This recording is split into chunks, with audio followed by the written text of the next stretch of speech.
Hi friends, welcome to our channel. இன்றைக்கி நம்ம வீடியோவில் என்ன பார்க்க போகிறோம் அப்படின்னா, பாலிட்டியில் பிவைக்யூ கொஷின்ஸ் வந்து பார்த்துட்ருக்கோம் இல்லையா, அதோட கண்டினியூஷன் தான் பார்க்க போகிறோம். இன்றைக்கி எந்த டாபிக் கீழே பார்க்குறோம் அப்படின்னா, ஒன்றிய நிர்வாகத்தில் குடியரசுத் தலைவர் மற்றும் குடியரசு துணைத் தலைவர் இவர்களை பற்றி கேட்டிருக்குது. அந்த பிவைக்யூ கொஷின்ஸ் தான் வந்துட்டு பார்க்க போகிறோம். ஃபஸ்ட்டு கொஷின் பாருங்கள். சரியான இணையை கண்டறிகன்னு கேட்டிருக்காங்க. Doctor S Radhakrishnan 1961, doctor Zakir Hussain 1966, Fakhruddin Ali Ahmed 1974, N Sanjiva Reddy வந்து 1977. குடியரசுத் தலைவரை எந்தெந்த ஆண்டு வந்து தேர்ந்தெடுக்கப்பட்டிருக்காங்க அப்படின்றதான் கொடுத்துருக்காங்க. இதில் வந்துட்டு எது கரெக்டு அப்படின்னு தான் கேட்டிருக்காங்க. 3, 4 தான் வந்துட்டு கரெக்ட். ஓகேவா? பக்ருதீன் அலி அகமது வந்து 1974 கரெக்டு. சஞ்சீவ் ரெட்டி வந்து 1977, அது 2 மட்டும் கரெக்டு. அப்போது ஃபஸ்ட்டு 2 வந்து தவறு. அப்போ ராதாகிருஷ்ணன் எந்த வருஷம் வந்து தேர்ந்தெடுக்கப்பட்டாங்க அப்படின்னா 1962. ஓகேவா? ஜாகிர் ஹுசேன் வந்து 1967. Next question. இதில் வந்து பார்த்தோன்னா இப்போ சஞ்சீவ் ரெட்டி இருக்காங்களே, இவங்களோட சிறப்பு என்னென்னு பார்த்தோன்னா, போட்டியின்றி தேர்ந்தெடுக்கப்பட்டவர் வந்து யார்? போட்டியின்றி தேர்ந்தெடுக்கப்பட்ட குடியரசுத் தலைவர் யாருன்னு பார்த்தோன்னா சஞ்சீவ் ரெட்டி. அப்புறம் வந்து இளம் வயதிலேயே வந்து தேர்ந்தெடுக்கப்பட்டவங்க யார் அப்படின்னு கேட்டாலும் அது சஞ்சீவ் ரெட்டி தான். டாக்டர் ராதாகிருஷ்ணன் வந்து யார் அப்படின்னு பார்த்தோன்னா, தமிழ்நாட்டிலேருந்து ஃபஸ்ட்டு தேர்ந்தெடுக்கப்பட்ட குடியரசுத் தலைவர் யாருன்னு பார்த்தோன்னா அது வந்து ராதாகிருஷ்ணன். இப்போ வந்து யார் இருக்காங்கன்னா திரௌபதி முர்மு இருக்காங்க. எத்தனாவது குடியரசுத் தலைவர்னா 15வது குடியரசுத் தலைவர் திரௌபதி முர்மு. இவங்க வந்துட்டு ஃபர்ஸ்ட்டு பழங்குடி இனத்தை சேர்ந்தவங்க. பழங்குடி இனத்தை சேர்ந்த குடியரசுத் தலைவர் தான் வந்துட்டு இதான் திரௌபதி முர்மு. எந்த இனம் அப்படின்னு பார்த்தோன்னா சாந்தல் இனத்தில் சேர்ந்தவங்க. 2022 வந்து இருக்காங்க. இவங்க ஒடிசா மாநிலத்தை சேர்ந்தவங்க. ஓகேவா? அடுத்து பார்க்கலாம். கீழ்கண்டவற்றை பொறுத்துக. குடியரசுத் தலைவர் பெயர் வந்து கொடுத்துருக்காங்க. அவங்க வந்து எத்தனாவது குடியரசுத் தலைவர் அப்படின்னு சொல்லிட்டு கேட்காங்க. ஏன்னா இப்போ வந்து நம்ம 15வது வந்து திரௌபதி முர்முன்னு சொல்கிறோம் இல்லையா, அந்த மாதிரி யார் எத்தனாவது குடியரசுத் தலைவர் அப்படின்னு கேட்டிருக்காங்க. பக்ருதீன் அலி அகமது இவங்க வந்து எத்தனாவது குடியரசுத் தலைவர் அப்படின்னா 5வது குடியரசுத் தலைவர் தான் இந்த பக்ருதீன் அலி அகமது. பிவி கிரி பார்த்தோன்னா 4வது குடியரசுத் தலைவர். ஜாகிர் ஹுசேன் வந்து 3வது குடியரசுத் தலைவர் தான் ஜாகிர் ஹுசேன். நீலம் சஞ்சீவ் ரெட்டி வந்து 6வது குடியரசுத் தலைவர் தான் வந்துட்டு நீலம் சஞ்சீவ் ரெட்டி. ஓகேவா? அது 1977 தான் வந்திருப்பாது நீலம் சஞ்சீவ் ரெட்டி. ஓகேவா? அப்போ 3, 1, 4, 2 ஆன்சர். அடுத்தது பார்க்கலாம். இந்திய ஜனாதிபதி நேர்முக தேர்தல் மூலம் தேர்ந்தெடுக்கப்படுகிறார். இந்திய ஜனாதிபதி பெயரளவில் அரசன் தலைவர் ஆவார் அப்படின்னு சொல்லியிருக்காங்க. இதில் எந்த கூற்றுக்களை வந்து எது கரெக்ட் அப்படின்னு பார்த்தோம்னா, ஜனாதிபதி பெயரில் இந்திய ஜனாதிபதி பெயரளவில் அரசன் தலைவர்னு கொடுத்துருக்காங்களே, அப்போ செகண்ட் ஒன் மட்டும்தான் கரெக்டு. ஏன்னா பெயரளவில் தலைவர் தான் வந்துட்டு இந்த ஜனாதிபதி. உண்மையான தலைவர் யார்? பிரைம் மினிஸ்டர், பிரதமர் தான் உண்மையான தலைவர்னு சொல்லுவோம். அப்போ ஃபஸ்ட்டு பாயிண்ட் என்ன தவறு இருக்குது அப்படின்னா, நேர்முக தேர்தல்னு கொடுத்துருக்காங்க இல்லையா, மறைமுக தேர்தல் மூலமாக தான் வந்துட்டு இந்த பிரசிடென்ட் வந்து தேர்ந்தெடுக்கப்படுவாங்க. அப்போ ஃபஸ்ட்டு ஒன் தான் ராங்க, செகண்ட் ஒன் மட்டும்தான் கரெக்டு. அடுத்து பார்க்கலாம். கீழ்கண்டவற்றில் தவறான கூற்றை தேர்வு செய்யவும் கொடுத்துருக்காங்க. ஃபஸ்ட்டு பாயிண்ட்டு, துணை ஜனாதிபதி மேலவை உறுப்பினர் ஆவதற்கு தகுதி உடையவர்னு கொடுத்துருக்காங்க. கரெக்டு தான். அரசியலமைப்பின்படி துணை ஜனாதிபதி ஜனாதிபதியாக செயல்படும் பட்சத்தில் துணை ஜனாதிபதிக்கு செலுத்த வேண்டிய சம்பளம், சலுகைகளும் ஆகியவைகளை பெறுகிறார்னு கொடுத்துருக்காங்க. அதாவது வைஸ் பிரசிடெண்ட் வந்துட்டு பிரசிடெண்ட்டாக ஆக்ட் பண்ணும்பொழுது வைஸ் பிரசிடெண்ட்டோட சேலரி தான் வந்துட்டு கொடுப்பாங்க அப்படின்னு சொல்லி கொடுத்துருக்காங்க.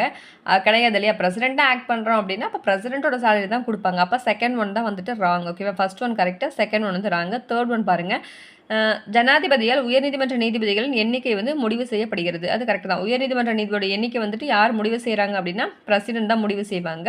இதே உச்சநீதிமன்ற நீதிபதிகளின் எண்ணிக்கையை வந்து முடிவு செய்கிறது அது வந்து பாராளுமன்றம் வந்து அது முடிவு பண்ணும். ஓகேவா? ஃபோர்த் ஒன் பாருங்கள். குடியரசுத் தலைவர் கட்டுப்பாட்டில் அவசரகால நிதி இருக்கிறது. ஆமாம், குடியரசுத் தலைவர் கட்டுப்பாடு தான் அவசரகால நிதி வந்து இருக்கும். அப்போ வந்துட்டு 1, 3, 4 எல்லாமே கரெக்டு. இதில் எது தவறுன்னு மட்டும்தான் கேட்டிருக்காங்க. 2வது மட்டும்தான் தவறு. ஓகேவா? அடுத்தது, மாநிலங்களவையின் தலைவராக செயல்படுகிறவர். மாநிலங்களவையின் தலைவராக யார் செயல்படுவாங்க? துணை குடியரசுத் தலைவர் தான் செயல்படுவாங்க. கீழ்கண்ட இந்திய குடியரசுத் தலைவரில் போட்டியின்றி தேர்ந்தெடுக்கப்பட்டவர் யார்? நீலம் சஞ்சீவ் ரெட்டி 1977, 6வது குடியரசுத் தலைவர் தான் இவர். இப்போ தான் பார்த்தோம் இல்லையா? அடுத்து, பிழையான கூற்றை தேர்வு செய்க. பிழையான கூற்று வந்து எதுன்னு பார்த்தோன்னா, குடியரசுத் தலைவர் அரசாங்கத்தின் தலைவர் அப்படின்னு சொல்லியிருக்காங்க. கிடையாது, அரசின் தலைவர் தான் குடியரசுத் தலைவர். அப்போ ஃபஸ்ட்டு பாயிண்ட்டே என்னது? ராங்க. அடுத்தது, பிரதமரே உண்மையான செயலாட்சியாளர், அவர் தான் உண்மையான தலைவர். அப்போ 2வது கரெக்டு. விகிதாச்சார பிரதிநிதித்துவ முறையில் பிரதமர் தேர்தலுடன் தொடர்புடையவர். விகிதாச்சார பிரதிநிதித்துவ முறை வந்து யார்? பிரசிடென்ட் தான் வந்து தேர்ந்தெடுப்பாங்க. அப்போ வந்துட்டு பிரதமர் கிடையாது. அப்போ இதுவும் வந்துட்டு தவறு. இங்கே பிரசிடென்ட் தான் வரணும். அதே மாதிரி குடியரசுத் தலைவர் வந்து அரசாங்கத்தின் தலைவர் கொடுத்துருக்காங்க. அதுவும் தவறு தான். ஏன்னா பிரைம் மினிஸ்டர் தான் அரசாங்கத்தின் தலைவர். அப்போ 1 ராங்க. Third rank. ஃபோர்த் ஒன் பாருங்கள், ஒன்றியத்தின் செயலாட்சி அதிகாரம் குடியரசுத் தலைவருடைய எண்ணம் அது பெயரளவில் ஆனது தான். ஓகேவா, குடியரசுத் தலைவர் வந்து என்னது பெயரளவிலான அதிகாரம் தான் பெற்றவர். அப்போ 1 4மே வந்து 2 4 தான் கரெக்ட். இங்கே கேட்டிருக்கதானே பிழையான கூற்று கேட்டிருக்காங்க. அப்போ 1 3 தான் வந்துட்டு ராங்கு. அடுத்தது கால அடிப்படைகள் வரிசைப்படுத்துக. கால அடிப்படையில் வந்து வரிசைப்படுத்த சொல்லியிருக்காங்க. என்னென்னு பார்த்தோம்னா ஃபஸ்ட்டு வந்துட்டு இங்கே கொடுத்துருக்கிறது நாராயணன் கொடுத்துருக்காங்க. கேஆர் நாராயணன் வந்து எப்போ வந்திருப்பாங்கன்னா 1997லேருந்து 2002, அதாவது அப்துல் கலாம் வர்றதுக்கு முன்னாடி வந்திருப்பாங்க. 10வது குடியரசுத் தலைவர் நம்ம கேஆர் நாராயணன். அடுத்தது பார்த்தோன்னா ஏபிஜே அப்துல் கலாம். அப்துல் கலாம் எல்லாருக்குமே தெரியும், 2002லேருந்து 2007 வரைக்கும் இருந்திருப்பார். 11வது குடியரசுத் தலைவர் தான் ஏபிஜே அப்துல் கலாம். அடுத்தது டாக்டர் சங்கர் தயாள் சர்மா. இவர் வந்து 9வது குடியரசுத் தலைவர். 1992லேருந்து 97 வரைக்கும் இருக்கவர் தான் சங்கர் தயாள் சர்மா. நெக்ஸ்ட் வந்து ஆர் வெங்கட்ராமன். இவர் பார்த்தோன்னா 1987லேருந்து 92 வரைக்கும் வெங்கட்ராமன் இருந்திருப்பார். அவர் வந்து 8வது குடியரசுத் தலைவர். ஓகேவா, அப்போ வந்துட்டு எது கரெக்ட் வந்துட்டு ஆர்டர் பண்ண முடியும் அப்படின்னா 4 3 1 2. ஃபஸ்ட்டு வந்துட்டு யார் வருவா, வெங்கட்ராமன் வருவார். அப்புறம் சங்கர் தயாள் சர்மா, அடுத்தது கேஆர் நாராயணன், அப்புறம் லாஸ்ட்டாக தான் என்னது ஏபிஜே அப்துல் கலாம் வருவாங்க. தவறான கூற்றினை காட்டுக. இதில் வந்து எது தவறுன்னு கேட்டிருக்காங்க. இந்திய குடியரசுத் தலைவர் தேர்தலில் போட்டியிடுவதற்கான தகுதிகள் என்னென்னு கொடுத்துருக்காங்க பாருங்கள். ஃபர்ஸ்ட் வந்துட்டு இந்திய குடிமகனாகவோ இல்லை குடிமகளாகவோ இருத்தல் வேண்டும். குடியரசுத் தலைவர் போட்டியில் வந்து நம்ம தேர்ந்தெடுக்கணும் அப்படின்னா கண்டிப்பாக என்ன பண்ணணும் அப்படின்னா நம்ம ஒரு இந்திய குடிமகனாக தான் இருக்கணும் அப்படின்றது கரெக்டு. ரெண்டாவது பார்த்தோன்னா 40 வயது பூர்த்தி அடைந்தவராக இருத்தல் வேணும்னு கொடுத்துருக்காங்க. அது தவறு. ஓகேவா, இதுதான் தவறு. ஏன்னா 35 வயசு இருந்தாவே என்னது போதுமானது. இப்போ வந்து ராங் மட்டும்தான் கேட்டிருக்காங்க. அப்போ 2 மட்டும்தான் தவறு. அதான் ஆன்சரு. நடுவண் அரசிலோ மாநில அரசிலோ அல்லது உள்ளாட்சி அமைப்புகளிலோ ஊதியம் பெறும் பதவியில் வந்து இருத்தல் கூடாது. அதெல்லாமே கண்டிஷன். எதுக்கு குடியரசுத் தலைவர் தேர்தலில் போட்டியிடணும் அப்படின்னா இந்த மாதிரி பதவியிலலாம் வந்து எதுவுமே இருக்கக்கூடாது. மக்களவை உறுப்பினர் ஆவதற்கான தகுதியினை பெற்றிருக்க வேண்டும். யார், குடியரசுத் தலைவர். அப்போ வந்துட்டு 1 3 4 எல்லாமே கரெக்டு தான். பி மட்டும்தான் தவறு. இராணுவ குடியிருப்பு பகுதி வாரியத்தின் நிர்வாக அதிகாரியை நியமிப்பவர் யார் அப்படின்னா இந்திய குடியரசுத் தலைவர். இராணுவ குடியிருப்பு பகுதி வாரியத்தின் நிர்வாக அதிகாரி யார் நியமிப்பாங்க அப்படின்னா பிரசிடென்ட் தான் வந்துட்டு நியமிப்பாங்க. நெக்ஸ்ட் ஒன், ஆண்டு நிதிநிலை அறிக்கையை பாராளுமன்றத்தில் யார் அறிமுகப்படுத்துகிறார் அப்படின்னா ஜனாதிபதி. ஓகேவா, ஆண்டு நிதிநிலை அறிக்கையை பாராளுமன்றத்தில் யார் வந்து அறிமுகப்படுத்துகிறாங்க அப்படின்னா ஜனாதிபதி. பட்ஜெட் சொல்கிறோம் இல்லையா, அது ஆர்டிக்கல் பார்த்தோன்னா 112.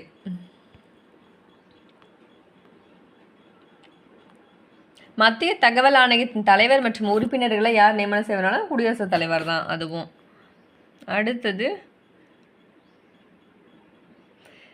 The Indian veto power. Okay, இந்திய குடியரசுத் தலைவர் தடுப்பாணை அதிகாரத்தில் உள்ளடக்கி இருப்பது எது அப்படின்னு பார்த்தோன்னா 1 2 3 பாக்கெட்டு, முழுமையான தடுப்பு, இடைநீக்க தடுப்பு. ஓகே, இந்திய குடியரசுத் தலைவரின் தடுப்பாணை அதிகாரத்தில் உள்ளடக்கியது எதுன்னு பார்த்தோன்னா பாக்கெட் வீட்டோ இருக்குல்ல, அது pocket veto, absolute veto, suspensive veto. இது 3மே வந்துட்டு நம்ம இந்திய குடியரசுத் தலைவருக்கு உள்ளது தான். குவாலிஃபைடு வீட்டோ அப்படின்றது மட்டும்தான் வந்துட்டு அமெரிக்கா பிரசிடென்ட்டுக்கு தான் அந்த பவர் இருக்குது, நமக்கு கிடையாது. அப்போ 1 2 3 மட்டும்தான் கரெக்டு. சரிங்களா. துணை குடியரசுத் தலைவர் குடியரசுத் தலைவராக செயல்பட்டு கொண்டிருக்கும் பொழுது அவரை பதவி நீக்கம் செய்யும் முறையாது. துணை வைஸ் பிரசிடென்ட் வந்து பிரசிடென்ட்டாக ஆக்ட் பண்ணிட்டு இருக்காங்க இல்லையா, அப்போ வந்துட்டு அவர் வந்து எப்படி பதவி நீக்கம் செய்வாங்க அப்படின்னு பார்த்தோம்னா குடியரசுத் தலைவரை பதவி நீக்கம் செய்ய நிர்ணயிக்கப்பட்ட அதே முறையில் தான் என்ன பண்ணுவாங்க, இவரையும் வந்துட்டு பண்ணுவாங்க. ஏன்னா வைஸ் பிரசிடென்ட் வந்து பிரசிடென்ட்டாக ஆகிட்டார் அப்படின்னா அப்போ பிரசிடென்ட் வந்து எப்படி நீக்கம் பண்ணுறாங்களோ அப்படி தானே அதே முறையில் தானே ஃபாலோ பண்ணுவாங்க. அப்போ ஆப்ஷன் டி தான் வந்துட்டு கரெக்டு. அடுத்தது, குடியரசுத் தலைவரின் தடுப்பு முறை ஆணை பற்றிய வாக்கியங்களை கவனிக்கவும். சாதாரண மசோதாக்களை உறுதி செய்தல், நிராகரித்தல் மற்றும் திருப்புதல் கூடும். அதாவது ஒரு ஆர்டினரி பில் அப்படி இருக்குன்னா என்ன பண்ணலாம் அப்படின்னா அதாவது அசென்ட் பண்ணலாம், ரிஜெக்ட் பண்ணலாம், ரிட்டர்னும் பண்ணலாம். ஆர்டினரி பில்லாக இருந்தது அப்படின்னா இப்போ பண மசோதா மணி பில் இருக்கு இல்லையா, பண மசோதாவை உறுதி செய்தல் மற்றும் நிராகரித்தல் கூடும், ஆனால் திருப்புதல் கூடாது. அசென்ட் பண்ணலாம், ரிஜெக்ட் பண்ணலாம், ஆனால் ரிட்டர்ன் மட்டும்தான் என்னது பண்ண முடியாது மணி பில். அப்போ 1 2 மட்டும் கரெக்டு. 3வது பாருங்க, அரசியலமைப்பு திருத்த மசோதா இருக்கு இல்லையா, கான்ஸ்டியூஷன் அமெண்ட்மெண்ட் பில்லு, இது வந்து உறுதி செய்தல், நிராகரித்தல் அல்லது திருப்புதல் கூடும்னு கொடுத்துருக்காங்க. இதெல்லாம் எதுவுமே பண்ண முடியாது, அசென்ட் மட்டும்தான் பண்ண முடியும்.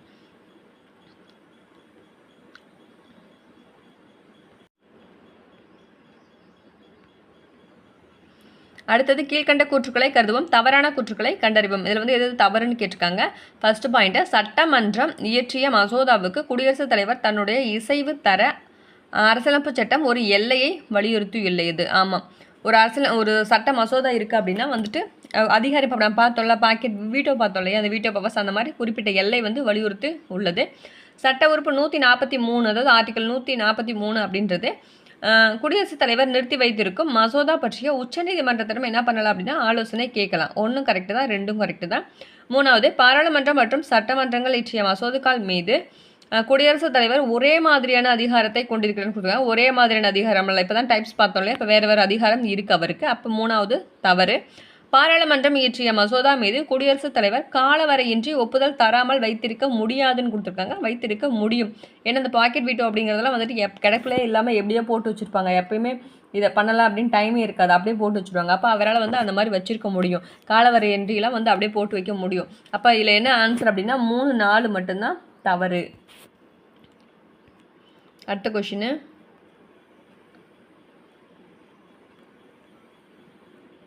கீழ்கண்டவற்றில் எது வந்து தவறாக பொருத்தப்பட்டுள்ளது அப்படின்னு கேட்டிருக்காங்க. ஆர்டிகல் 361 அப்படின்றது நீதிமன்றத்தில் குடியரசுத் தலைவருக்கு எதிரான குற்றவியல் நடவடிக்கைகளிலிருந்து பாதுகாப்பு பெறுறது. சிறப்பதிகாரம் சொல்கிறோம், அது 361. 352 நமக்கு தெரியும், தேசிய நெருக்கடி. 356 மாநில குடியரசுத் தலைவர் ஆட்சி தான் வந்து 356. அப்போ 360 அப்படிங்கிறது அது வந்து நிதி அவசர நிலை, இந்த ஃபினான்சியல் எமர்ஜென்சி இருக்குல்ல, அது வந்து 360 வரும். இங்கே கொடுத்துருக்கதா இப்போ 4 வந்து நிதி ஆணையம்னு கொடுத்துருக்காங்க. இது மட்டும்தான் தவறு. ஏன்னா நிதி ஆணையத்துக்கு வந்து 280 ஆர்டிக்கல் வரணும். அப்போ 4 மட்டும்தான் தவறு. நெக்ஸ்ட்டு ராஜ்யசபை, அதாவது ராஜ்யசபைனா என்னது, மேலவைன்னு சொல்கிறோம் இல்லையா. மக்களவை அப்படின்னா லோக்சபாவை, ராஜ்யசபை அப்படின்னா மேலவை. அந்த மேலவையோட தலைவர் யார் அப்படின்னா துணை குடியரசுத் தலைவர். கீழ்கண்டவற்றில் எது குடியரசுத் தலைவர் ஆவதற்கான தகுதி கிடையாது அப்படின்னு கேட்டிருக்காங்க. 35 வயது வந்து நிறைவடைந்தவராக இருக்க வேண்டும் அப்படிங்கிறது கரெக்ட். 35 வயசு ஆனால் தான் என்ன பண்ண முடியும் அப்படின்னா குடியரசுத் தலைவர் ஆட்சியில் வந்துட்டு நம்ம போட்டியிட முடியும். அடுத்தது பார்த்தோன்னா மாநிலங்களவை உறுப்பினர் ஆவதற்கான தகுதியை பெற்றிருக்க வேண்டும் கொடுத்துருக்காங்க. அதுதான் தவறு. ஏன்னா மக்களவை உறுப்பினருக்கு ஆவதற்கான தகுதி பெற்றிருந்தாலே போதும் பிரசிடென்ட்டுக்கு. அப்போ பி தான் வந்துட்டு ஆன்சர். சி பாருங்கள், இந்திய குடிமகனாக இருக்க வேண்டும்ங்கிறது கரெக்டு தான். ஆதாயம் தரும் பதவியில் வந்து எதுவுமே வைக்கக்கூடாது, ஆதாயம் தரும் பகுதியில் என்ன பண்ணக்கூடாது, இருக்கக்கூடாது. அப்போ மீது எல்லா பாயிண்ட்டுமே வந்துட்டு கரெக்டு. அடுத்து பின்வரும் எந்த விதிகள் குடியரசுத் தலைவர் பதவி நீக்கம் செய்யும் முறை வந்து பார்க்குறோன்னா 61. ஓகேவா, பிரசிடென்ட் வந்து பதவி நீக்கம் இம்பீச்மெண்ட் வந்து 61. ஆர்டிகல் 56ல் 1ன்றது வந்துட்டு இப்போ என்னது பிரசிடென்ட்டோட காலம் கொடுத்துருப்பாங்களே, இந்த பதவி காலம் முடிஞ்சிச்சுனால என்ன பண்ணுவாங்க, வெளில போயிடுவாங்கல்ல. அப்போ 56ங்கிறதும் அதில் வரும். அப்போ 56ல் 1, 61 2 ஆர்டிக்கலுமே வந்துட்டு பிரசிடென்ட் வந்து பதவி நீக்கிறதுக்கான ஆர்டிக்கல் தான். நெக்ஸ்ட் பாருங்கள், கீழ்காண்பவற்றில் பொறுத்துக குடியரசுத் தலைவரோட ஆட்சி அதோட காலம் தான் கொடுத்துருக்காங்க. ஓகேவா, எந்தெந்த குடியரசுத் தலைவர் வந்து எந்தெந்த வருஷம் வந்து இருந்தாங்க அப்படின்னு சொல்லிட்டு. பக்ருதீன் அலி அகமது பார்த்தோன்னா 74லேருந்து 77 வரைக்கும் இருப்பார். ஓகேவா, 28 டேட்லாம் ஞாபகம் இருக்காது, இயர் மட்டும் வந்து ஞாபகம் வச்சுக்கோங்க. ஓகேவா, 74லேருந்து 77 வரைக்கும் பக்ருதீன் அலி அகமது இருப்பாங்க. விவி கிரி வந்துட்டு 69லேருந்து 74 வரைக்கும் இருக்கவர் வந்துட்டு விவி கிரி இருப்பாங்க. நீலம் சஞ்சய் ரெட்டி இப்போ தான் பார்த்தோம் 77லேருந்து 82 வரைக்கும் நீலம் சஞ்சய் ரெட்டி. ஜாகிர் ஹுசேன் வந்துட்டு 67லேருந்து 69 வரைக்கும் இருப்பாங்க. 3, 1, 2, 4 ஆன்சர். இந்திய ஒன்றியத்தின் பாதுகாப்பு படைகளின் மீதான உயர் தனி அதிகாரம் ஆணை அதிகாரம் யாரிடம் அமைந்திருக்கு அப்படின்னா குடியரசுத் தலைவர் தான் என்னது உயர்ந்த அதிகாரம் படைத்தவர். அடுத்தது, இந்திய தேர்தல் முறைகளில் ஒற்றை மாற்று வாக்கு மூலம் தேர்ந்தெடுக்கப்படுவர்கள்லாம் யார் அப்படின்னு சொல்லி பார்க்க. இந்த ஒற்றை வாக்கு விகிதாச்சாரம் இருக்கு இல்லையா, அந்த மறைமுக தேர்தல். இந்த தேர்தல் வந்து யாருக்கெல்லாம் வந்து வைக்கிறாங்க அப்படின்னா குடியரசுத் தலைவருக்கு, துணை குடியரசுத் தலைவர், மாநிலங்களவை உறுப்பினரோட தேர்தல் முறை, அதாவது president, wise president, Rajya Sabha members, உங்களுக்கு எல்லாமே பார்த்தோம் அப்படின்னா இந்த ஒற்றை மாற்று வாக்கு மூலமாக தான் வந்துட்டு இவங்கெல்லாம் வந்து தேர்ந்தெடுக்கப்படுறாங்க. அடுத்தது ஆர்டிக்கல் கொடுத்துட்டு இந்த ஆர்டிக்கல் வந்து எந்தெந்த ஆர்டிக்கல் எதுக்கு அப்படின்னு பார்ப்போம்.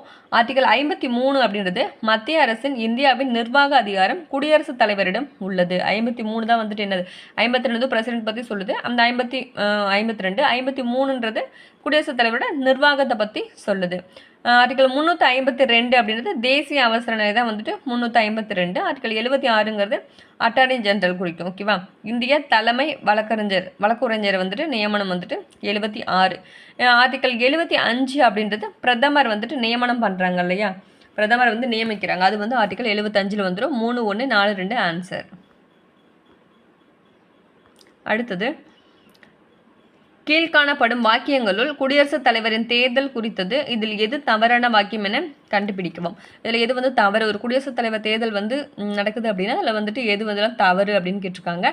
அவர் ஒரு இந்திய குடிமகனாக இருத்தல் வேண்டும்னு கொடுத்துருக்காங்க. அது கரெக்ட் தான், இந்திய குடிமகனாக தான் இருக்கணும். பாராளுமன்றத்தின் ஈரவை உறுப்பினர்கள் மட்டுமே தேர்ந்தெடுக்கப்படுகிறான்னு கொடுத்துருக்காங்க. அதுதான் தவறு. ஏன்னா ஈரவை உறுப்பினர்கள் மட்டும் கிடையாது, இங்கே இருக்க சட்டமன்ற உறுப்பினர்களையும் வந்துட்டு இந்த லோக்சபா மெம்பர்ஸ் இருக்காங்களே அவங்களும் போவாங்க. அப்புறம் வந்துட்டு இந்த யூனியன் டெரிட்டரிஸில் வந்துட்டு இப்போ இந்த டெல்லி, பாண்டிச்சேரி இவங்கெல்லாம் இருக்காங்க இல்லையா, அவங்களும் வந்துட்டு அதில் கலந்துக்குவாங்க. அப்போ வந்துட்டு அந்த 2 செகண்ட் பாயிண்ட் பி பாயிண்ட் வந்துட்டு தவறாக கொடுத்துருக்காங்க. எவ்விதமான லாபகரமான தொழிலிலும் இல்லாமல், எந்தவித லாபகரமான தொழிலும் வந்து இருக்கக்கூடாது, அது கரெக்டு தான். அவரை தேர்தல் கல்லூரி தேர்வு செய்கிறது, எலக்டோரல் காலேஜ் மூலமாக தான் வந்துட்டு தேர்ந்தெடுக்கப்படுறாங்க. அப்போது ஆப்ஷன் அந்த பி ஆப்ஷன் மட்டும்தான் வந்துட்டு தவறாக கொடுத்துருக்காங்க. அடுத்த கொஷின், ஃபர்ஸ்ட் பாயிண்ட்டு, நிதி மசோதா ஜனாதிபதியின் பரிந்துரை இன்றி நாடாளுமன்றத்தில் தாக்கல் செய்யப்படுதுன்னு கொடுத்துருக்காங்க. கிடையாது. ஏன்னா பிரசிடென்ட்டுக்கிட்ட வந்துட்டு ஃபர்ஸ்ட்லேயே வந்துட்டு நம்ம எப்படி சொல்கிறது, ஃபர்ஸ்ட்லேயே அவங்கக்கிட்ட பில் சைன் வாங்கி இதுக்கு அவங்க அப்ரூவல் பண்ணின பிறகு தான் என்ன பண்ணுவாங்க அப்படின்னா பார்லிமெண்ட்டில் வந்துட்டு சமர்ப்பிப்பாங்க. செகண்ட் பாயிண்ட் பார்த்தோன்னா, இந்திய நிதி ஆணையம் ஜனாதிபதியால் நியமிக்கப்படுகிறது. அது கரெக்டு தான். நிதி ஆணையம் வந்து 280 ஆர்டிகல் பார்த்தோம் இல்லையா, அது வந்து பிரசிடென்ட் மூலமாக தான் நியமிக்கப்படுறாங்க. அப்போ ஃபஸ்ட்டு பாயிண்ட் வந்துட்டு தவறு. ஏன்னா பிரசிடென்ட் கிட்ட அப்ரூவல் வாங்கிட்டு தான் என்ன பண்ணுறாங்க, நம்ம நாடாளுமன்றத்தில் வந்துட்டு அது அறிமுகமே பண்ணுவாங்க. ஓகேவா, அடுத்தது பார்க்கலாம். பின்வரும் எந்த விதியும் ஜனாதிபதி மற்றும் பிரதமர் மந்திரியின் உறவுகளை விவரிக்கின்றது? 74, 75, 78 இதை பார்த்துக்கோங்க. ஓகேவா, 74, 75, 78 தான் வந்து ஜனாதிபதி மற்றும் பிரதம மந்திரி, அதாவது பிரசிடென்ட்டும் பிரைம் மினிஸ்டர் இருக்காங்க இல்லையா, அவங்களோட உறவுகளை வந்துட்டு சொல்கிறது, அவங்களோட ரிலேஷன்ஷிப் பற்றி சொல்கிறது. நெக்ஸ்ட் பார்த்தோம் அப்படின்னா, கீழ்கண்ட கூற்றை கருதவும். இந்திய அரசியலமைப்பு சட்டம் பாராளுமன்ற அரசாங்க முறையை நிறுவியுள்ளது. ஆமாம், இந்திய அரசியலமைப்பு சட்டம் வந்து பாராளுமன்ற அரசாங்கம் தான். எங்கேருந்து ஃபாலோ பண்ணுறோம், இங்கிலாந்துலேருந்து ஃபாலோ பண்ணுறோம். அப்போ அது கரெக்டு. பிரதமர் வந்துட்டு அரசாங்கத்தின் தலைவர்னு கொடுத்துருக்காங்க, அதுவும் கரெக்டு தான். ஏன்னா அரசின் தலைவர் தான் வந்துட்டு பிரசிடென்ட் வந்துருவார். அப்போ அரசாங்கத்தின் தலைவர் அப்படிங்கும்போது பிரைம் மினிஸ்டர் தான். அப்போ 1 கரெக்டு, 2 கரெக்டு. 3வது பாருங்கள், குடியரசுத் தலைவர் அரசாங்கத்தின் தலைவர்னு கொடுத்துருக்காங்க, அது தவறு. ஏன்னா அரசாங்கத்தின் தலைவர் இப்போ தான் பார்த்தோம் பிரதமர்னு, அப்போ அது தவறு. குடியரசுத் தலைவர் உண்மையான செயலாட்சி அதிகாரம்னு கொடுத்துருக்காங்க, அதுவும் தவறு. ஏன்னா பிரதமர் தான் உண்மையான செயலாட்சி அதிகாரம் உடையவர். அதனால் 1, 2 மட்டும்தான் வந்துட்டு கரெக்டு. அடுத்த கொஸ்டின், எந்த அரசியலமைப்பு விதி நாடாளுமன்றத்தின் கூட்டத்தொடர் இல்லாத போது குடியரசுத் தலைவர் அவசர சட்டங்களை இயற்றுவதற்கு என்னது ஆர்டிக்கல் அப்படின்னா 1, 2, 3. நெக்ஸ்ட் பாருங்கள், ஒன்றிய நிர்வாகத்தில் பிரதமர் மற்றும் அமைச்சர்கள். இப்போ வந்து குடியரசுத் தலைவர் மற்றும் துணை குடியரசுத் தலைவரை பற்றி பார்த்தோம் இல்லையா, அது மாதிரி இப்போ பிரசிடென்ட் இவர் பிரைம் மினிஸ்டர் இருக்கார் இல்லையா, அவங்களும் அந்த மினிஸ்டர்ஸ் பார்த்துட்டு கொஷின்ஸ் என்ன இருக்குது அப்படின்னு சொல்லி பார்க்கலாம். மக்கள் இறைமை என்னும் கருத்தில் ஏற்பட்ட மாறுதலை பற்றி கீழ்வரும் ஒரு கூற்றை கருதுக. கூற்று பாருங்க, முன்பு ஒரு காலத்தில் பாராளுமன்றத்தை கலைப்பது என்பது முடியாட்சியின் தனி சிறப்புரிமையாக இருந்தது. முன்பெல்லாம் பார்த்தோம் அப்படின்னா பாராளுமன்றத்தை வந்து கலைக்கிறாங்க இல்லையா, அது வந்து யாரோட அதிகாரம் அப்படின்னா முடியாட்சியோட ஒரு சிறப்பதிகாரமாக தான் இருந்துச்சு. காரணம் பாருங்க, ஆனால் இன்று பாராளுமன்ற ஜனநாயகத்தில் ஏற்பட்டுள்ள முன்னேற்றமானது அவையை கலைப்பது என்பது பிரதமரின் சிறப்பதிகாரமாக ஆயிடுச்சு அப்படின்னு சொல்றாங்க. ஓகேவா, முன்ன வந்து முடியாட்சியோட அது சிறப்புரிமையாக இருந்துச்சு அந்த பாராளுமன்றத்தை கலைக்கிறது அப்படின்றது. இப்போ பார்த்தோம் அப்படின்னா பிரதமரோட சிறப்பதிகாரமாக இருக்குது அப்படின்னு சொல்றாங்க. ஆன்சர் பாருங்க, ஏ ஆர் மட்டுமே, ரெண்டுமே சரிதான். அது ஏ வந்து அதுக்கு சரியான விளக்கம், ஆர் வந்து ஏக்கு சரியான விளக்கம். நெக்ஸ்ட் பாருங்க, பிழையான கூற்றை தேர்வு செய்கிறது. எது வந்துட்டு தவறுன்னு தான் கேட்டிருக்காங்க. ஃபர்ஸ்ட் ஒன், குடியரசுத் தலைவர் அரசாங்கத்தின் தலைவர்னு கொடுத்துருக்காங்க, அது தவறு. ஏன்னா அரசின் தலைவர், அப்போ ஃபர்ஸ்ட் ஒன் ராங்கு. பிரதமர் தான் உண்மையான செயலாளர், அதுவும் கரெக்டு. விகிதாச்சார பிரதிநிதித்துவ முறை பிரதமர் தேர்தலுடன் தொடர்புடன் கொடுத்துருக்காங்க, அது தவறு. ஏன்னா பிரசிடென்ட்டோட தேர்தலுக்கு தான் அது. அப்போ 1 தவறு, 3 தவறு. ஒன்றியத்தின் செயலாட்சி அதிகாரம் குடியரசுத் தலைவருடன் எண்ணம் அல்லது பெயரளவில் ஆனது, அதுவும் கரெக்டு தான். ஓகேவா, எது தவறு அப்படின்னா 1, 3 தான் வந்து தவறு. அடுத்தது பாருங்க, கீழ்கண்டவற்றுள் எவை கேபினெட் குறித்து உண்மையானது? இதில் வந்து எது உண்மையானதுன்னு பார்த்தோன்னா, ஃபர்ஸ்ட் பாருங்க, சட்டமன்றத்திற்கு நிர்வாகிகள் பொறுப்பினை கேபினெட் அமைப்பு வலியுறுத்துகிறது, கரெக்டு. அடுத்து பாருங்க, கேபினெட் என்பது பிரதம மந்திரி மற்றும் முக்கியமான துறைகளை கொண்ட மூத்த அமைச்சர்களை கொண்டதான் வந்துட்டு என்னது அந்த கேபினெட். அப்போ 1 கரெக்டு, 2 கரெக்டு. 3வது, பிரதம மந்திரி கேபினெட்டின் தலைவர் அவர். கேபினெட்டோட தலைவர் யார்? பிரதம மந்திரி, பிஎம் தான். அப்போ 1, 2, 3 மூணுமே கரெக்டு தான். நெக்ஸ்ட் ஒன், பொதுமக்கள் குறைதீர்ப்பு இயக்குநரகம் அமைந்துள்ள இடம் எதுன்னு பார்த்தோன்னா அமைச்சரவை செயலகம், கேபினெட் செக்ரட்டரியேட். பொதுமக்கள் குறைதீர்ப்பு இயக்குநரகம் வந்து எங்கே அமைஞ்சிருக்கு அப்படின்னா அமைச்சரவை செயலகம். நெக்ஸ்ட், பிரதம மந்திரி அலுவலகத்தை பற்றி பின்வரும் சொற்றொடர்கள் எவை வந்து சரியானவை? பிரதம மந்திரி, ஆமாம், பிரைம் மினிஸ்டர் ஆஃபீஸ் இருக்கு இல்லையா, அதை பற்றின எது கரெக்ட் அப்படின்னு கேட்டிருக்காங்க. பிரதம மந்திரியின் அனைத்து பொறுப்புகளையும் செய்வதற்கு உதவி செய்தல். பிரைம் மினிஸ்டருக்கு வந்து ஹெல்ப் பண்ணுறதுக்கு, எல்லா பொறுப்புகளையுமே செய்வதற்கு ஹெல்ப் பண்ணுவாங்க அந்த பிரைம் மினிஸ்டர் ஆஃபீஸ் அப்படிங்கிறாங்க. ஓகேவா, அது கரெக்டு. குடியரசுத் தலைவர் ஆளுநர்கள் மற்றும் வெளிநாட்டு பிரதிநிதிகளுடன் தொடர்பை வந்து பராமரிக்கிறது எது அப்படின்னு பார்த்தீங்கன்னா அதுவும் பிரைம் மினிஸ்டர் ஆஃபீஸில் தான். ஓகேவா? அப்போ 1 கரெக்டு, 2 கரெக்டு. 3வது பார்த்தோம் அப்படின்னா அமைச்சர்களுக்கே உள்ள சிக்கல்களை தீர்த்து வைக்கிறதுல அவங்களோட பிரச்சனை கிடையாது. ஓகேவா? இந்த மினிஸ்டர்ஸ்குள்ள சிக்கல் வருது, பிரச்சனை வருது அப்படின்னா அதெல்லாம் வந்து அவங்க தீர்த்து வைக்க மாட்டாங்க. அப்போ 3வது வந்து தவறு. 1, 2 மட்டும்தான் கரெக்டு. நெக்ஸ்ட் பாருங்க, கீழ்காணும் இவர்களுள் எந்த பிரதம மந்திரி நம்பிக்கை இல்லா வாக்கெடுப்பின் மூலமாக ராஜினாமா செய்யவில்லை? அப்போனா இவங்கெல்லாம் வந்துட்டு யாரும் செய்யவில்லை. மன்மோகன் சிங் வந்துட்டு அதை மாதிரி செய்யலை.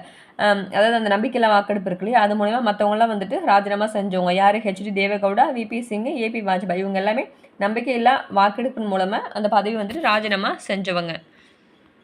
பிரைம் மினிஸ்டர் இதில் பாருங்கள், இந்திய பிரதமரை நியமனம் செய்வர் யார்? குடியரசுத் தலைவர் தான் நியமனம் பண்ணுவாங்க. கிழக்கு நோக்கும் கொள்கையை துவக்கிய இந்திய பிரதமர் யார் அப்படின்னு பார்த்தோம்னா PV நரசிம்ம ராவ் தான் வந்துட்டு கிழக்கு நோக்கும் கொள்கையை வந்துட்டு துவங்கியிருப்பாங்க. நெக்ஸ்ட் ஒன் பாருங்கள், கூற்று காரணம். அமைச்சர்கள் குழு ஒட்டுமொத்தமாக யாருக்கு பொறுப்புடையது அப்படின்னா மக்களவைக்கு பொறுப்புடையது. அமைச்சர்கள் பிரதமரின் ஆலோசனையின் பேரில் தான் வந்துட்டு குடியரசுத் தலைவர் வந்து பிரதமர் ஆலோசனை பேரில் தான் என்ன பண்ணுவாங்கன்னா குடியரசுத் தலைவர் நியமிக்கப்படுகிறாங்க.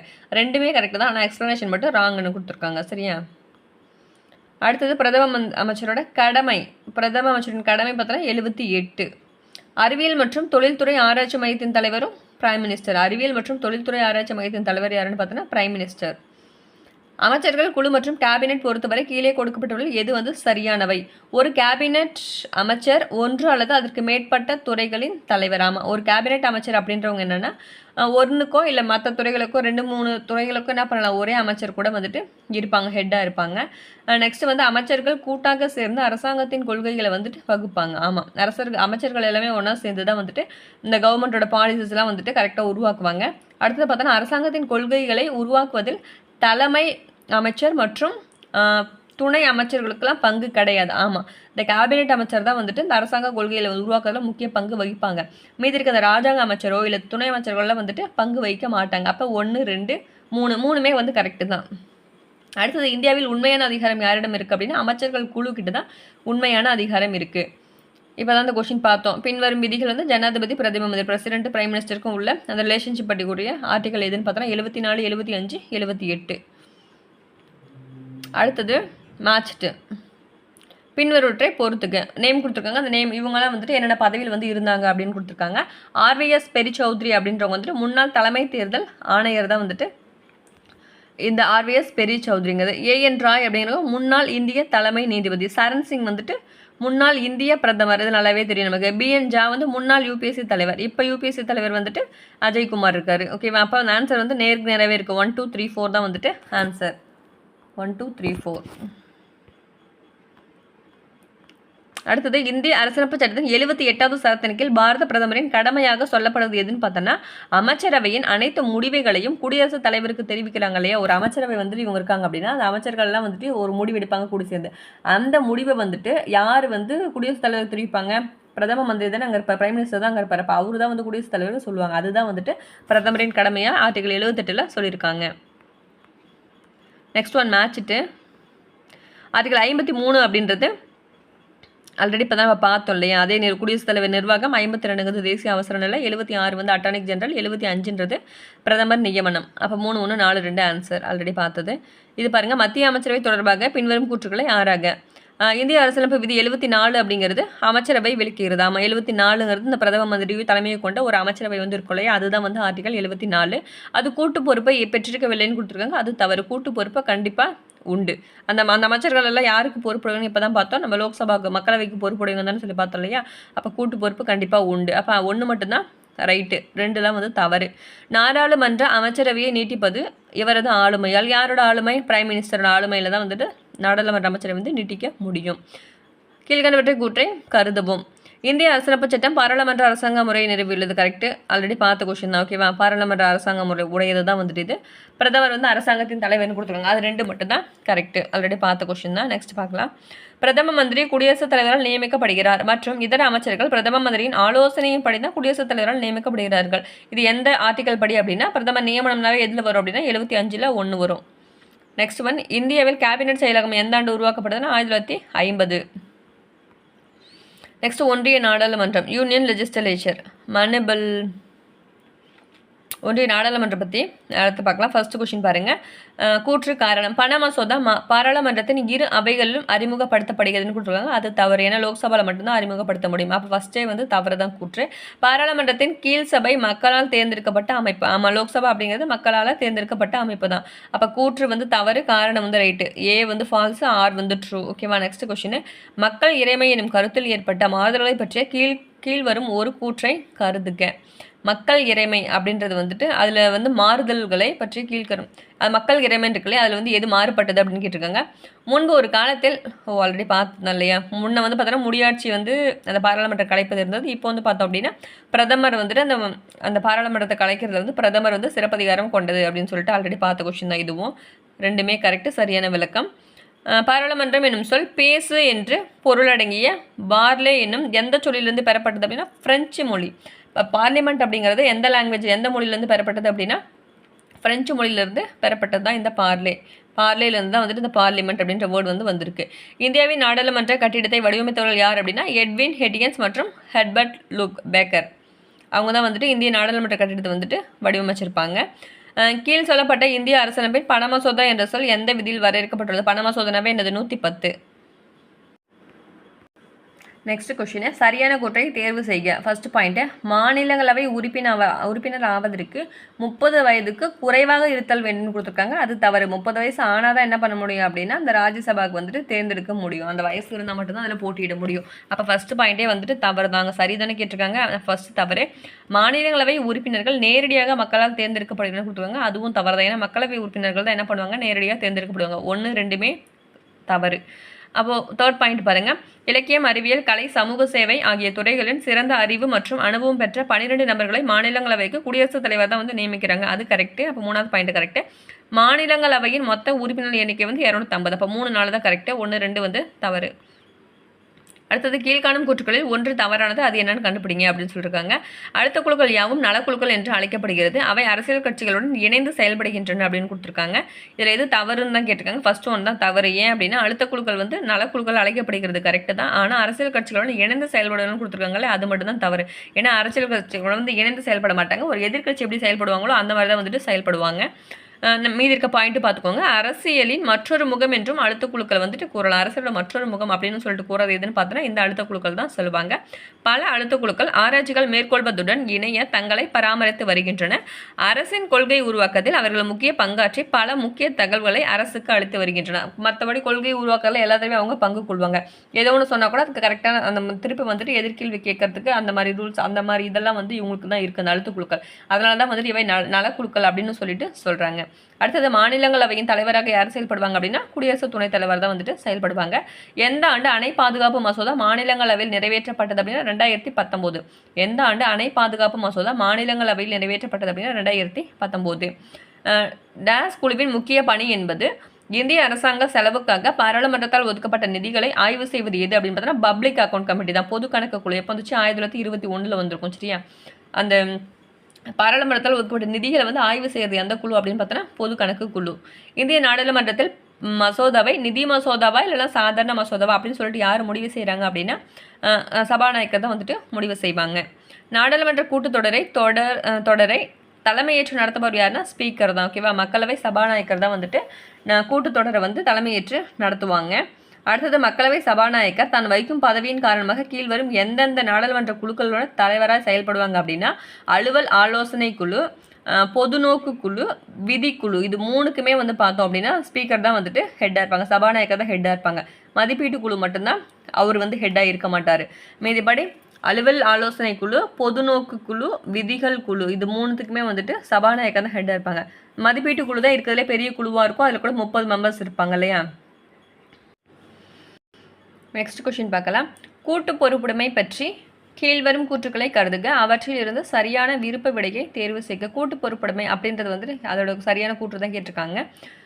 என்ன கொடுத்துருக்காங்கன்னா பாராளுமன்ற குடியாட்சியின் கூட்டு பொறுப்பானது எவ்வொரு தனி மனிதனையும் பொறுப்பாக்காது, அமைச்சரவையில் உள்ள அனைவரையுமே பொறுப்பாகிறது. ஆமாம், ஒருத்தர் வந்துட்டு பதவி விலகிறாங்க அப்படின்னா, அதாவது ஒரு பில்லை வந்துட்டு அறிமுகப்படுத்திட்டு அந்த மினிஸ்டராக இருக்கவங்க இது பண்ணுறாங்க அப்படின்னா என்ன பண்ணணும், அவங்க ஒருத்தர் மட்டும் பதவி விலக மாட்டாங்க. அந்த பில்லு வந்து ஃபெயில் ஆகிடுச்சு அப்படின்னா அந்த ஒட்டு மொத்தமே தான் அதுக்கு பொறுப்பானது. அப்போ மொத்தமாக எல்லாருமே தான் பதவி விலகுவாங்க. அப்போனா அது வந்து கூட்டு பொறுப்பு உள்ளது தான். கூட்டு பொறுப்பு என்பது அமைச்சர்களுடைய ஒருமித்த கருத்தை உருவாக்கும் அமைப்பை குறிக்கிறது. கண்டிப்பாக. அப்போ ரெண்டுமே கரெக்டு, சரியான விளக்கமும். அடுத்தது பார்க்கலாம். சரியான பதிலை தேர்ந்தெடுக்கவும். நாடாளுமன்றத்தின் இரு அவைகளிலும் பின்வரும் கூற்றுக்கள் எது உண்மையானது? 2 அவைகளை பற்றி கொடுத்துருக்காங்க. பாராளுமன்றத்தில் இரு அவைகளிலும் நிதி விவகாரங்கள் தவிர அனைத்து துறைகளிலும் சமமான அதிகாரம் மற்றும் சம உரிமைன்னு சொல்லியிருக்காங்க. நிதி விவகாரம் தவிர்த்த மற்ற எல்லாமே சம அதிகாரம்லாம் கிடையவே கிடையாது இல்லையா? அது எப்படி எல்லாமே சம அதிகாரமாக இருக்கும்? ஒரு லோக்சபாக்கு வேறு அதிகாரம் இருக்கும், ராஜ்யசபாக்கு ஒவ்வொன்றுக்கும் ஒவ்வொரு அதிகாரம் இருக்குது. அப்போ ஃபஸ்ட்டு பாயிண்டே வந்து தவறு தான். ராஜ்யசபாவில் பண மசோதாவை அறிமுகப்படுத்த முடியாது. ஆமாம், ஏன்னா லோக்சபாவில் மட்டும்தான் என்ன பண்ண முடியும்? மனு பில்லை அறிமுகப்படுத்த முடியும். ராஜ்யசபாவில் வருடாந்திர நிதிநிலை அறிக்கையை விவாதிக்கலாம். ஆனால் மானிய கோரிக்கையில் வாக்களிக்கும் அதிகாரம் தான் கிடையாது. விவாதிக்கலாம் ராஜ்யசபாவில், ஆனால் என்ன பண்ண முடியாது? வாக்கு மட்டும்தான் அளிக்க முடியாது. அப்போ 2, 3 கரெக்டு, 1 மட்டும்தான் தவறு. அடுத்தது கீழ்கண்டவற்றில் நாடாளுமன்ற கூட்டத்தொடர்கள் வந்து எது தவறு அப்படின்னு கேட்டிருக்காங்க. பட்ஜெட், மான்சூன், வின்டர் 3 இருக்கு இல்லையா? அதில் எந்தெந்த மாதம் நடக்கும் அப்படின்னு கேட்டிருக்காங்க. பட்ஜெட் வந்து பார்த்தோன்னா February to May correct. Monsoon வந்து ஜூலை டு செப்டம்பர் தான். மழைக்கால கூட்டத்தொடர் July to September. 1 correct, 2 correct. இல்லை வின்டர் சீசன் கொடுத்துருக்காங்களே, குளிர்கால கூட்டத்தொடர், இது வந்து பார்த்தோன்னா நவம்பர் டு டிசம்பர் மட்டும்தான் கரெக்ட். இங்கே வந்து எக்ஸ்ட்ரா ஒரு ஆப்ஷன் கொடுத்துருக்காங்க நவம்பர் டு ஜனவரின்னு, அது மட்டும்தான் தவறு. அப்போ வந்துட்டு குளிர்கால கூட்டத்தொடர் அப்படிங்கிறது நவம்பர் டு டிசம்பர் தான். அடுத்த கொஷின். நெக்ஸ்ட்டு, கீழ்கண்டவற்றில் ஒரு மசோதா நிதி மசோதாவா இல்லைனா இதர மசோதாவா என தீர்மானிக்கும் அதிகாரம் வந்து ஸ்பீக்கர் தான் வந்துட்டு சொல்லுவாங்க. அவங்க தான் வந்து முடிவு பண்ணுவாங்க. மாநிலங்களவை ஜனாதிபதியில் எத்தனை உறுப்பினர்கள் நியமனம் செய்வாங்க அப்படின்னா 12 உறுப்பினர்கள் தான் வந்துட்டு பிரசிடென்ட்டால் ராஜ்யசபாவில் வந்துட்டு நியமிப்பாங்க. பாராளுமன்றத்தின் மதிப்பீட்டு குழுவில் வந்து எத்தனை பேர் இருப்பாங்க அப்படின்னா 30 பேர் இருப்பாங்க. இப்போ தான் பார்த்தோம் இல்லையா? அடுத்தது பாருங்கள். பின்வரும் வாக்கியங்கள் 1, 2 கவனிக்கும் சரியான விடையை தேர்ந்தெடுக்க. ஃபர்ஸ்ட் வந்து பாராளுமன்ற மத்திய பட்டியலில் சட்டம் இயற்றும் அதிகாரம் உடையது. ஆமாம், மத்திய பட்டியலில் வந்து சட்டம் இயற்றும் அதிகாரம் வந்து பாராளுமன்றத்துக்கு உள்ளது. பொதுப்பட்டியல் மற்றும் மாநில பட்டியலில் இடம் பெறாதவைகளில் பாராளுமன்றம் மட்டுமே சட்டம் இயற்றும் அதிகாரம். ஆமாம், பொதுப்பட்டியல்லையும் மாநில மாநிலம் மட்டும்தான் சட்டம் இயற்றும். பொதுப்பட்டியலில் ரெண்டுமே சட்டம் இயற்றலாம். அது ரெண்டுத்துலையுமே இல்லை அப்படின்னு பார்த்தோன்னா அது வந்து சென்ட்ரல் தான், யூனியன் கவர்மெண்ட் தான் என்ன பண்ணும்? சட்டத்தை இயற்றும் அதிகாரம் உடையது. அப்போ 1 கரெக்டு, 2 கரெக்டு தான். சபாநாயகரால் பாராளுமன்ற அமர்வினை முடிவுக்கு கொண்டு வருதல், அது வந்து என்னன்னு சொல்லுவோம் அப்படின்னா முடிவுக்கு கொண்டு வருதல் தான் சொல்லுவோம். ஓகேவா? அந்த அமர்வு வந்து முடிவுக்கு கொண்டு வராங்களா, அதோட நேம் வந்து முடிவுக்கு கொண்டு வருதல், ப்ரொரகேஷன். நெக்ஸ்ட் வந்து கீழ்கண்டவற்றுள் பாராளுமன்ற உறுப்பினர்களுக்கான முறைசாரா சாதனம் எது அப்படின்னா 0 ஹவர், பூஜை நேரம் 12 மணி. ஓகேவா? அடுத்தது குடியரசுத் தலைவர் ராஜ்யசபாவில் எத்தனை உறுப்பினர்னா 12 உறுப்பினர் தான் வந்துட்டு நியமனம் பண்ணுவாங்க. இந்திய அரசியலமைப்பு விதி 94 வந்து எதை சொல்லுது அப்படின்னா சபாநாயகர் மற்றும் துணை சபாநாயகரோட நீக்கம், அந்த பதவி நீக்கம் இருக்குல்லையே, அதை தான் வந்துட்டு சொல்கிறாங்க. சட்டமன்ற மேலவையை உருவாக்கும் மற்றும் நீக்கவும் அதிகாரம் யாரிடம் உள்ளது அப்படின்னா நாடாளுமன்றத்துக்கு தான் உள்ளது. சட்ட மேலவையை உருவாக்குறதும் நீக்கிறதும் இந்த அதிகாரம் யார்கிட்ட இருக்குது அப்படின்னா பார்லிமெண்ட் கிட்ட தான் இருக்குது. லோக்சபாவில் வந்து நம்பிக்கையில்லா தீர்மானம் அறிமுகப்படுத்துறதுக்கு எத்தனை பேர் தேவை அப்படின்னா 50 பேர் இருந்தாவே நம்பிக்கையில்லா தீர்மானம் வந்து அறிமுகப்படுத்தலாம். நெக்ஸ்ட் ஒரு மேட்சிட்டு அமெரிக்க ஐக்கிய நாடுகள், அதாவது அங்கங்கே இருக்க நாடாளுமன்றத்தோட பெயர் தான் வந்து கேட்டிருக்காங்க. அமெரிக்க ஐக்கிய நாடுகள் வந்து என்ன சொல்லுவாங்க அப்படின்னா காங்கிரஸ் அப்படின்னு சொல்லுவாங்க. ஓகேவா? யூஎஸ் இப்போ அமெரிக்காவில் வந்துட்டு காங்கிரஸ்ன்னு சொல்லுவாங்க. இப்போ நாம் வந்து பார்லிமெண்ட் சொல்கிறாங்கல்ல, அவங்க வந்துட்டு அமெரிக்காவில் காங்கிரஸ் அப்படின்னு சொல்லுவாங்க. ஜப்பானில் வந்து டயர்னு சொல்லுவாங்க. பிரிட்டனில் வந்து பார்லிமெண்ட், நம்ம சொல்கிற மாதிரி பாராளுமன்றம், ஏன்னா நம்ம அங்கே இருந்துன்னு எடுத்துக்கிட்டோம், அதனால் வந்துட்டு பார்லிமெண்ட்டு. டென்மார்க் வந்துட்டு போல் கட்டிங். நெக்ஸ்ட்டு பார்த்தோம்னா ஆன்சர் வந்து 4123.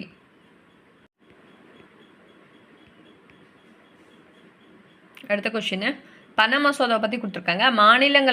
மாநிலங்களவை இதை அறிமுகப்படுத்த முடியாதுன்னு கொடுத்துருக்காங்க. அது கரெக்டு தான், ஏன்னா மக்களவையில் மட்டும்தான் அறிமுகப்படுத்த முடியும்.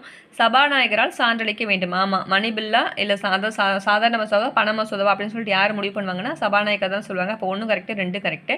மாநிலங்களவையாக திருத்தப்படலாம்னு கொடுத்துருக்காங்க. மாநிலங்களவைக்கெல்லாம் வந்துட்டு எதுவுமே வந்துட்டு பவர் கிடையாது மணி பில்லை பொறுத்த வரைக்கும். அப்போ 3 மட்டும்தான் தவறு. குடியரசுத் தலைவர் தாமதமின்றி ஒப்புதல் அளிக்க வேண்டும். ஆமாம், கண்டிப்பாக என்ன பண்ணணும் அப்படின்னா ஒப்புதல் அளிச்சிடுவாங்க, அசன்ட் வந்து பண்ணிடுவாங்க. அப்போ 1, 2, 4 தான் வந்துட்டு கரெக்டு. நெக்ஸ்ட் கொஸ்டின், இந்திய மாநிலங்களின் எல்லையை மாற்றியமைக்க அதிகாரம் யார்கிட்ட இருக்கு அப்படின்னா பார்லிமெண்ட் தான் வந்துட்டு நம்மளோட எல்லையை வந்து மாற்றி அமைக்கலாம்.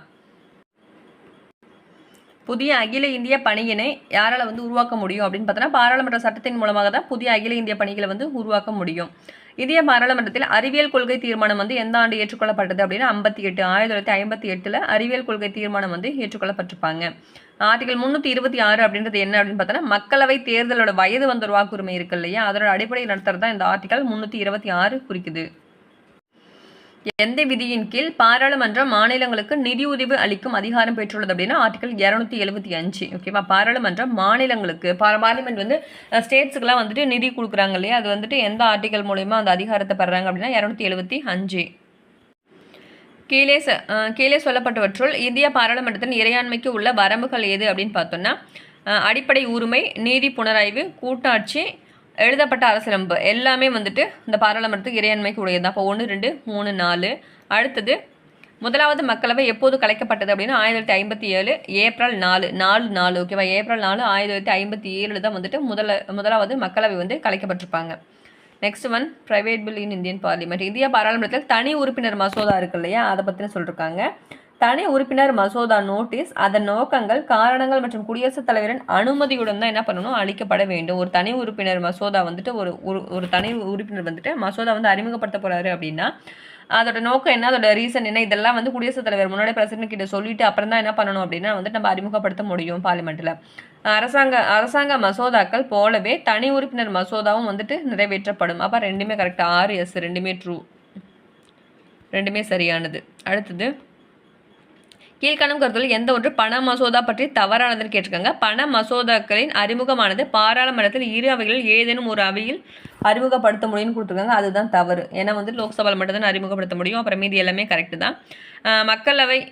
மக்களவை சபாநாயகர் மசோதாக்கள் பண மசோதாவா இல்லைன்னா சாதாரண மசோதாவா அப்படின்னு சொல்லி முடிவு செய்கிறது மக்களவை சபாநாயகர் தான். பண மசோதாவை பொறுத்தவரை மாநிலங்களவையில் 14 நாட்கள் மட்டும்தான் வந்துட்டு என்ன பண்ண முடியும், அங்கே வச்சிருக்க முடியும். அப்புறம் மீதி ரிட்டர்ன் வந்து பணியாகணும் ராஜ்யசபாவில் இருந்து. ஓகேவா? ஏன்னா லோக்சபாக்கு தான் அதிகாரம், அவங்களுக்கு ஒரு அதிகாரமே கிடையாது ராஜ்யசபாக்கு. நெக்ஸ்ட் ஒன், பண மசோதாவை பொறுத்தவரை குடியரசுத் தலைவர் மறுபரிசீலனைக்கு மக்களவைக்கு மசோதாவை திருப்ப அனுப்ப இயலாது. எல்லாமே கரெக்டு தான். ஓகேவா? அந்த ஃபர்ஸ்ட் ஒன் மட்டும்தான் ராங்கு. பின்வருவனவற்றுள் எது மக்களவை கூட்டத்தொடர் அல்லன்னு கேட்டிருக்காங்க. பட்ஜெட், மான்சூன், வின்டர் இது மூணுமே உண்டு. சம்மர் செஷன் அப்படிங்கிறது ஒன்று, கோடைக்கால கூட்டத்தொடர் அப்படிங்கிறது ஒன்று இல்லவே இல்லை. ஓகேவா? அப்போ ஆப்ஷன் பி தான் வந்துட்டு ராங்கு. நெக்ஸ்ட் ஒன் பாருங்கள், பார்லிமெண்ட்ரி ப்ரிவிலேஜஸ். பாராளுமன்ற சலுகைகள் வந்துட்டு எந்த ஆர்டிக்கலில் சொல்லியிருப்பாங்க அப்படின்னா 105 தான் வந்துட்டு பாராளுமன்ற சலுகைகள் பற்றி சொல்லியிருப்பாங்க.